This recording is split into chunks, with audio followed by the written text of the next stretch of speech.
It is hypocrisy to lament a so-called democratic backsliding while simultaneously encouraging radical forces.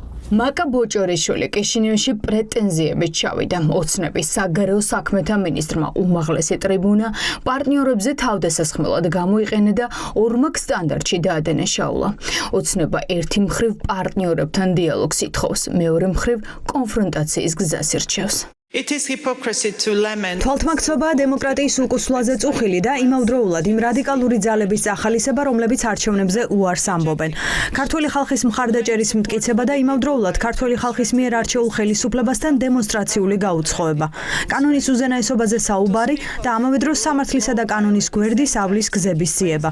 როგორც ჩანს, ევროსაბჭოს მინისტრების კომიტეტის ხდომაზე ჩასული ოცნების საგარეო საქმეთა მინისტრი ასეც ცდილობს ევროპელ პარტნიორებთან ურთიერთობების გამოსწორებას. დღეს კარგად გამოჩნდა, რა აწუხებს ოცნებას ყველაზე მეტად. ეს პრორუსულობის იარლიყია.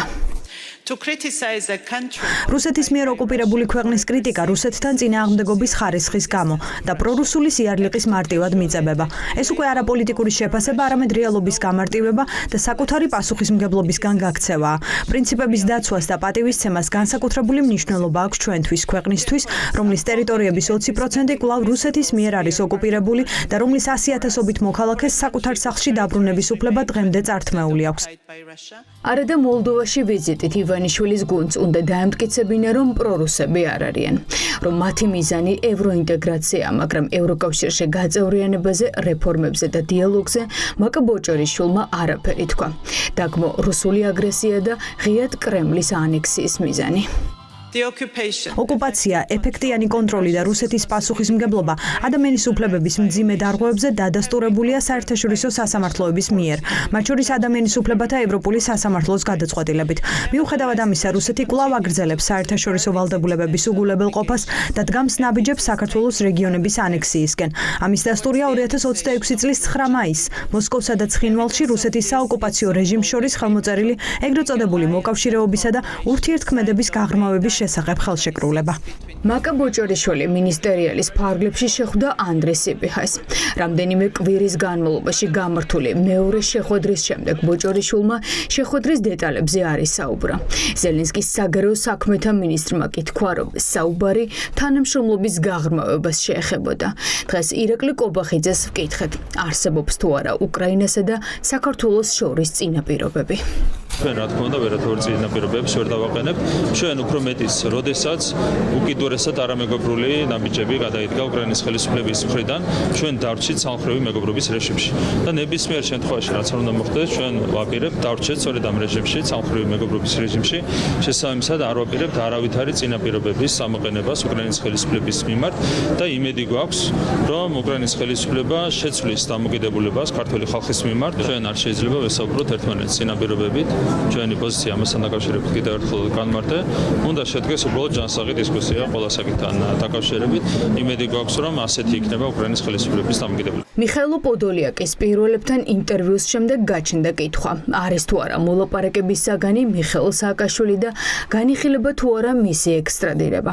კობახიძემ ეს ინფორმაცია კატეგორიულად უარყო. სააკაშვილზე არ უსაუბრია არავის თქვენთან, მათ შორის არც ზელენსკი. ჩვენთვის ვერ იქნება ასეთი თემები საერთოდ საინტერესო.